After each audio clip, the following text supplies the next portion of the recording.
The national gas price right now is $2.31 a gallon. 3 mothers came to this parking lot to find their 3 teenage children. We have a combination of water and snow coming down right now. Había una conversación masiva acerca de una reforma migratoria.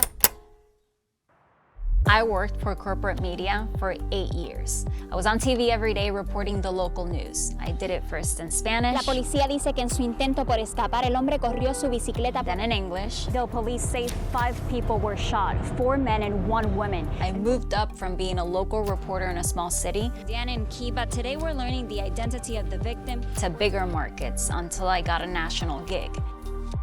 And then I quit to create this YouTube channel.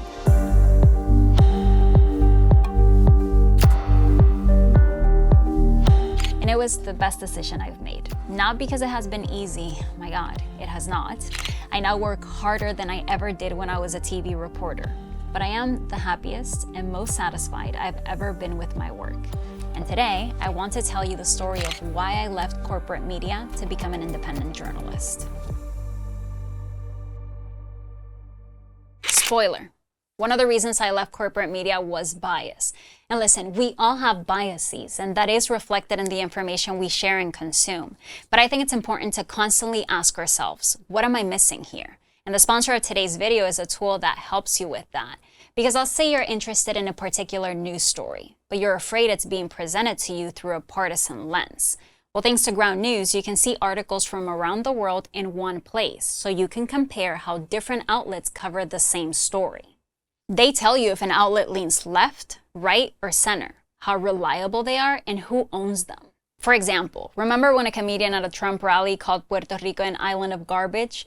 Well, Ground News takes all 86 sources reporting this story and gives you a biased comparison.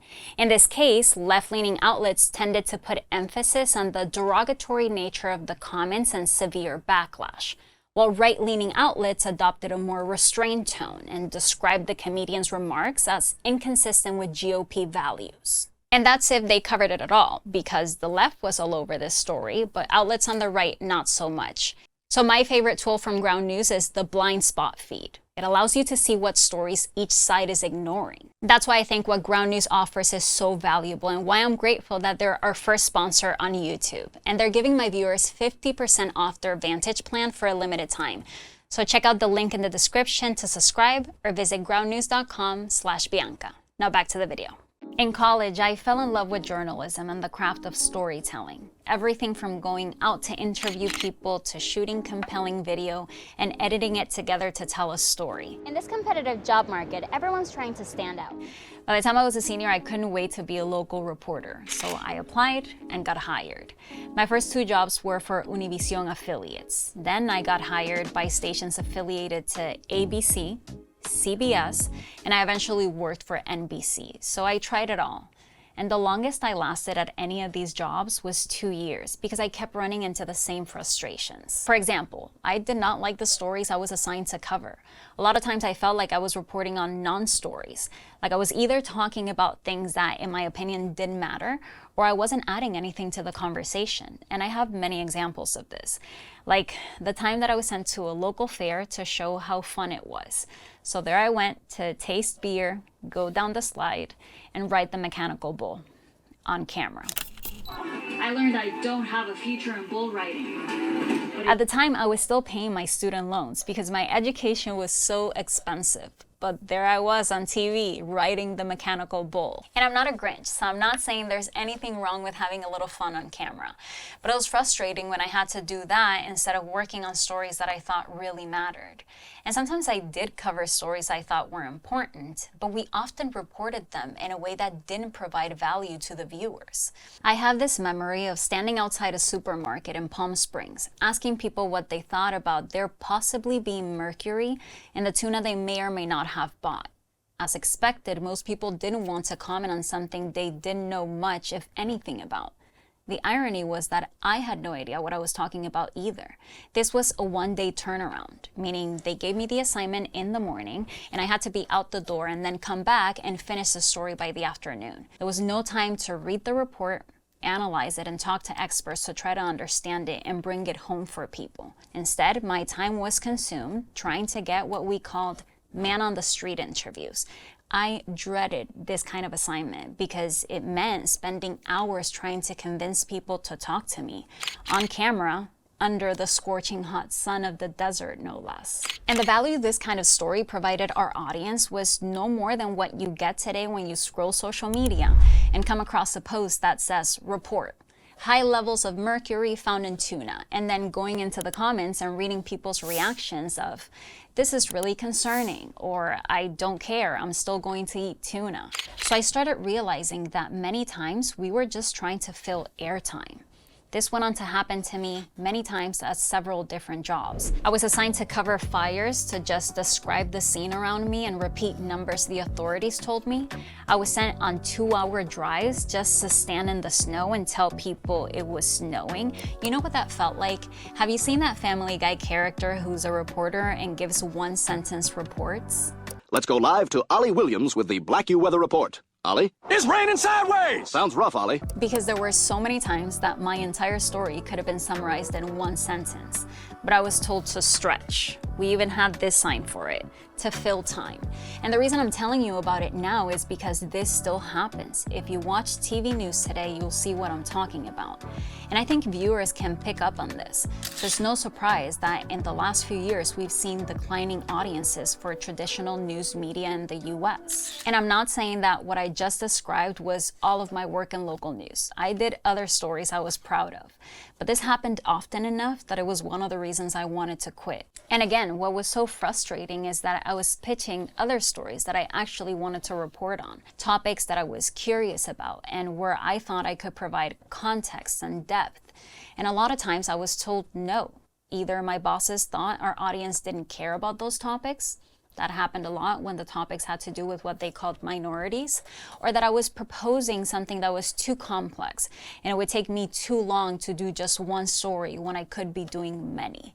So I became really frustrated seeing how time and time again we chose quantity over quality.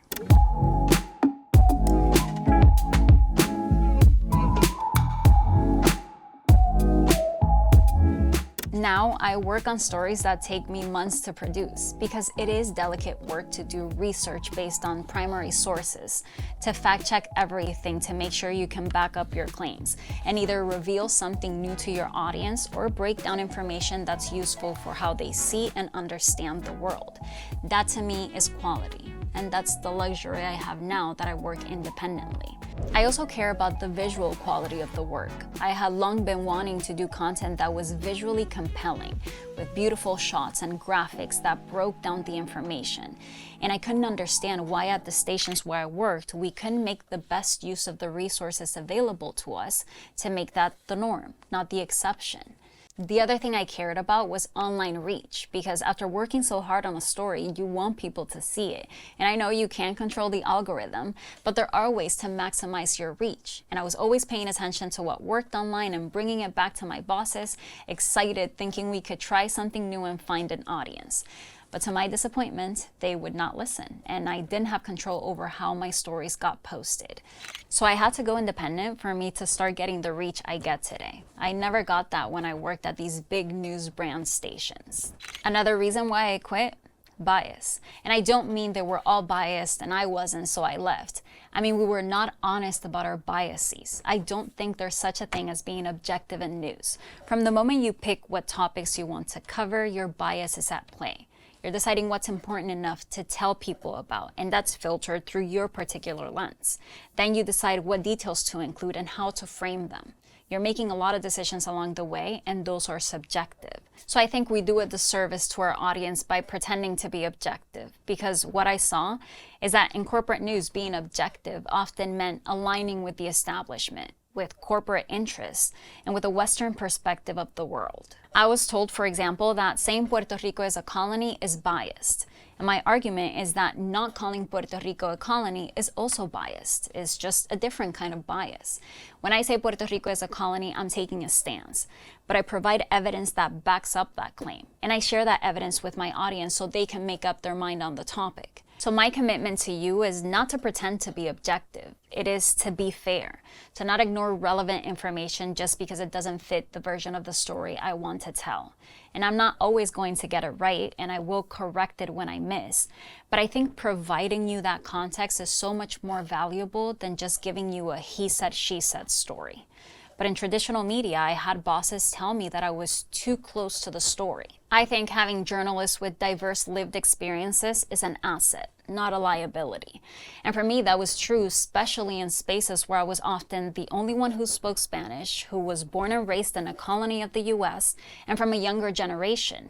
My perspective was sometimes uncomfortable in those spaces, and I was treated like I was problematic. But, and this is really important, this is a critique of the way these companies are structured, the culture within them, and how that affects the news you end up getting. This is not a knock on all the amazing journalists that work at these stations. There are truly talented people that you see on TV, and some that are behind the scenes who do amazing work. And I wouldn't be where I am today if I didn't learn from them. So for all my complaints of corporate media, it is where I got formed as a journalist. I started my YouTube channel shooting and editing all my own videos on top of writing my scripts. And I learned how to do all that while working in traditional news. I took with me everything I learned, and those are the blocks on which I've been building the kind of work I do today. So how did I become an independent journalist? Well, let me tell you, because it has been a journey.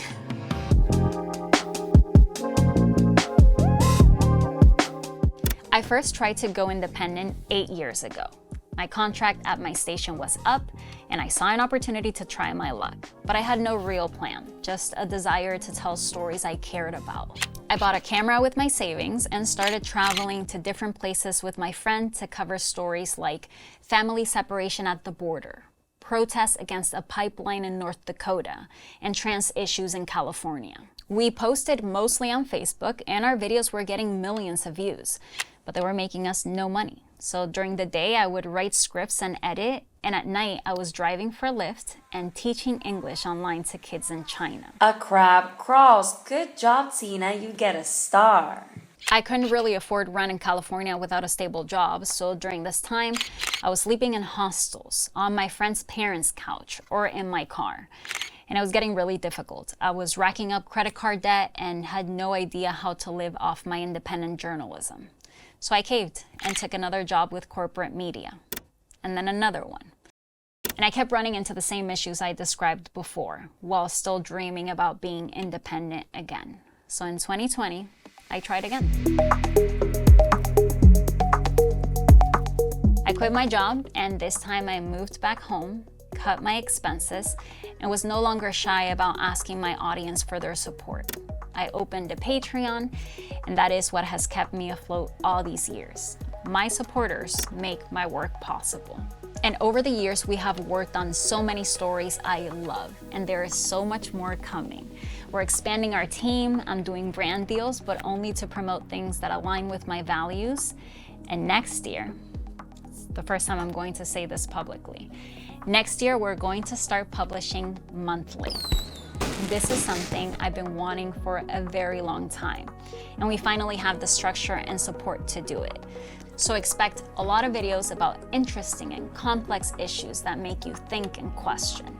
And yeah, because that's not all, I'm bringing back my podcast. On my Spanish channel, we're going to be posting weekly episodes about a wide range of topics, and we'll make those videos accessible in English too. So subscribe to this channel and to that one so you don't miss any of it. Thank you so much for being here, and I'll see you soon.